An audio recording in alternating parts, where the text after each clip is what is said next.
Been a sweaty week, man, I tell you. We just had a 15 degree temperature drop. So that gets me pretty doggone excited. Anything you can do to obscure your visibility. Telling you, these coyotes, when they come in, they are looking, they are sharp. You think deer have good eyes. Man, these things have eyes like turkeys. Effectively, what I'm doing, where I'm going to is right, I'm walking up the overlap right now between two coyote groups. We're about a half a mile in. We got another 3/4 of a mile straight uphill. Mountains, baby. That's the mountains. I'm getting real close to where I want to be. My first set. And the wind is coming out of the northwest, falling off the ridge. I'm going to turn the corner up here, drop down in for my first set. Wind is cooperating for now. You know, when you're up here in the mountains hunting, I'm pretty sure I've mentioned it in some of my videos before, how when you're dealing with the wind, you're often on a good killing day when you score. You're sitting in a place where the wind is just kind of, you're almost in bad wind. In other words, you almost have wind that's not good, but you have a thermal or a backdraft or an eddy that's helping you. These coyotes here in the mountains are so good at finding spots where the wind is just giving them information from all directions. And so it's really important that you time when you show up. These coyotes are bedded down in a bowl. There's bowls like that are notorious for swirling wind. So we'll see. Alright, so had to push pause. Wind is going up this road in the direction I'm walking, but I'm gonna have to wait a little bit. I got blue sky coming. Means I might get a little thermal in that bowl. Up on top, I can hear the wind picking up out of the northwest. That should help me. But I'm watching this fog.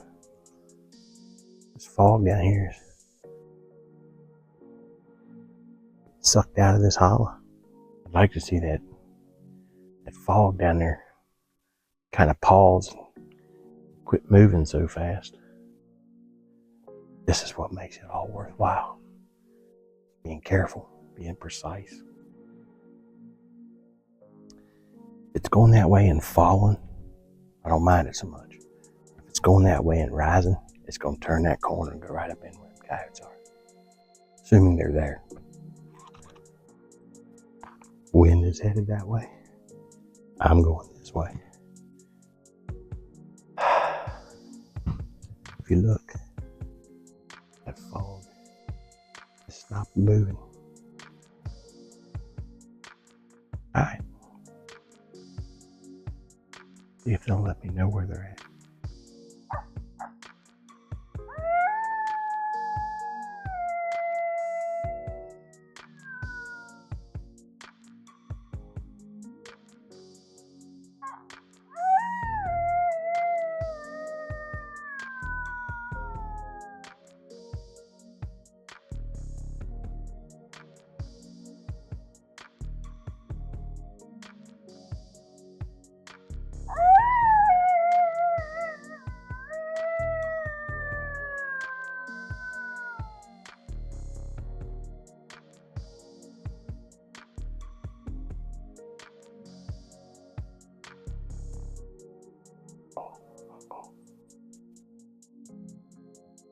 Thermal's about to go.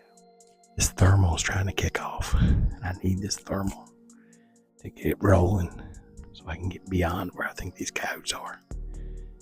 And once that thermal sets in, I can go up around them and come in on top of them and howl again.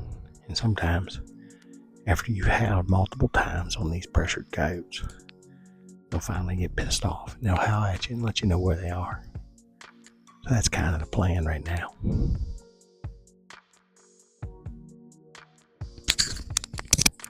Probably another 10 minutes and I'll get the thermal I need to get around these things.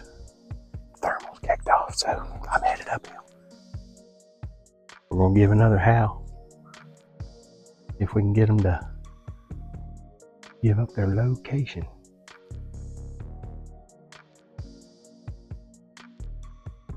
So I'm keeping my howls kind of small and quiet.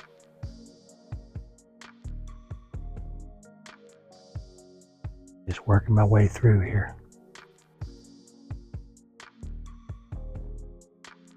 These coyotes are in here today. I get the right wind on them. Look, I wish they hadn't met me. It's beautiful, ain't it? That's another reason why I love hunting in the mountains. They're surrounded by God's beauty everywhere. Can't beat it.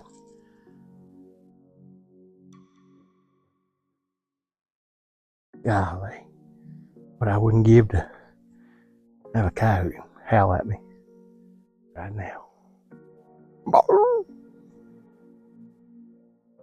Well, we are officially on the high ground. Man, I am 2.35 miles from the vehicle. Pretty sure this is the hardest I've ever worked for a coyote. But look at this beauty up here.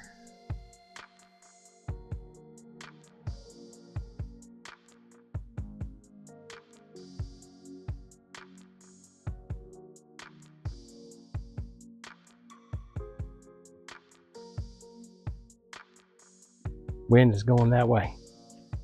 Trying to get down there adjacent, somewhat adjacent, where those coyotes were bedded the other day.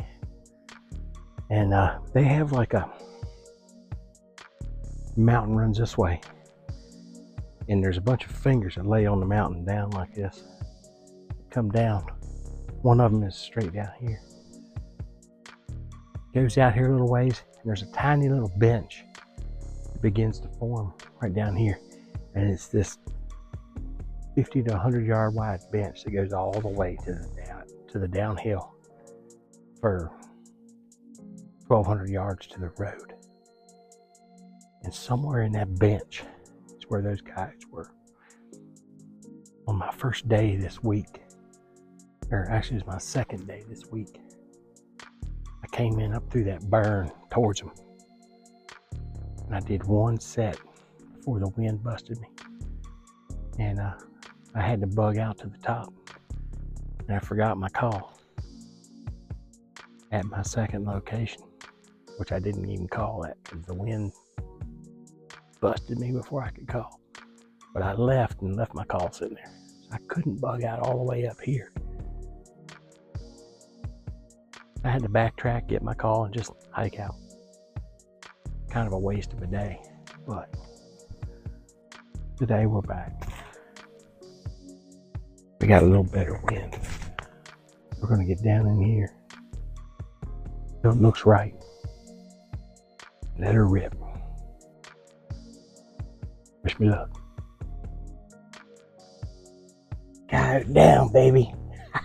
Yeah. Oh man. This has been a long week. But we finally got it done, man. Finally. Yeah. That's what I'm talking about. Yeah. Killing coyotes in the mountains. Whoa. That's awesome, man. 35 yards over there. Laying in that draw is a dead coyote. The other day I bumped into a group of coyotes down here. About 500 yards from where I'm sitting. Man, it's steep down there. But up here I got the advantage of the thermal. Check it out. this little ravine. He's laying dead right over there. This little ravine goes down in here to a bench. Last week, I bumped into him on that bench. I was trying to find a route in up to the mountain. And heck, they were bedded down in here. And one of them pup squealed. I backed on out. I was like, man, I can't go up in here. They're right here. So I backed out and decided I need to wait till I get a north or northeast wind. And today, I came in 2.5 miles around to get to where I'm at right now. Oh man, that buckshot did a number on that sucker. Just fell right over. We've been pup screaming here for the last, I don't know, 5 minutes. See if anything else would show up. Not to be. All right, so I'm standing right here where my call was. And right there, that little hickory tree with that little clump of brush right there. I was in the shade for about an hour. 45 minutes, he came in. But bam, he's laying right down here somewhere. Let's go get him. There he is. Ha ha, yeah. It looks like a pup.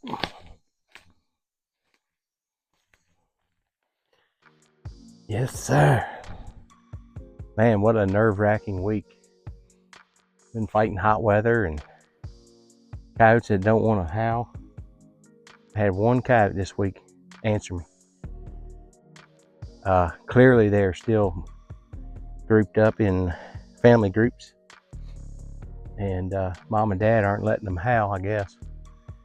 So it's been real tough to get in on these things.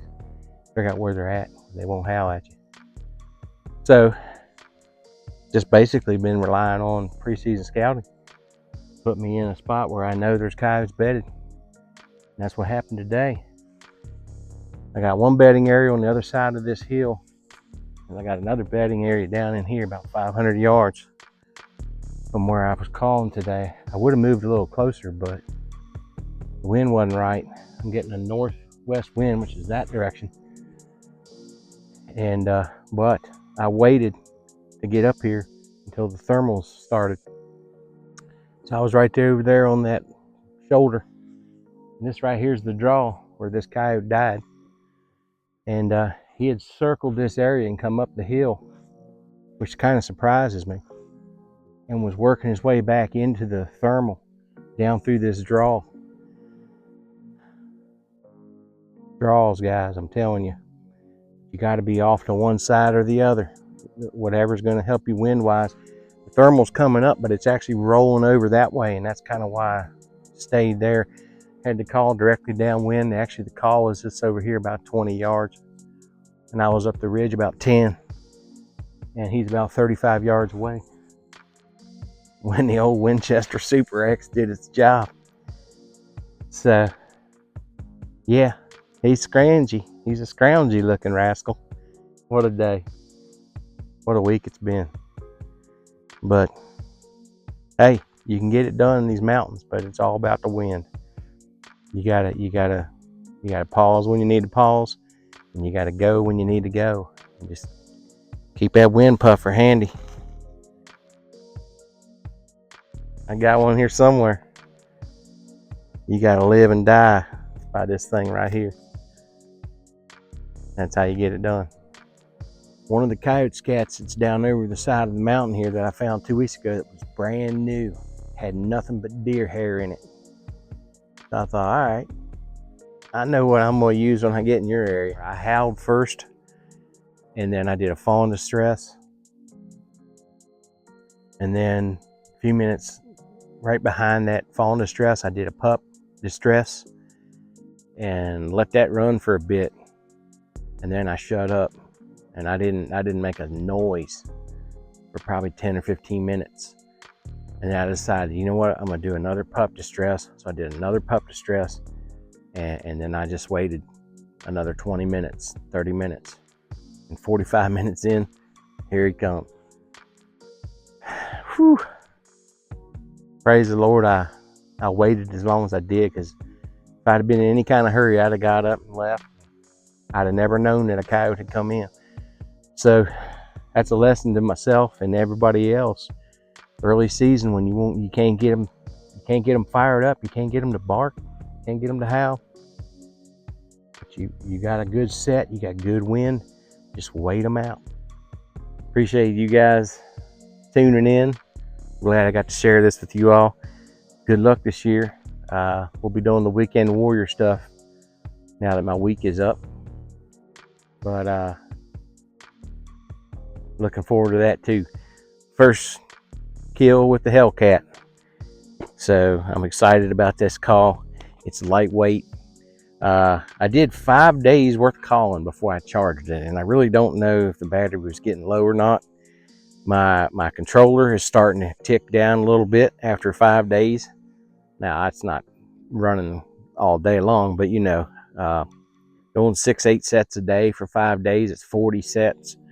So I really feel like I could have been working on my initial charge on this still, but I didn't want to take a chance getting somewhere in here deep and not having a call that was sounding good. So man, what a day. All right.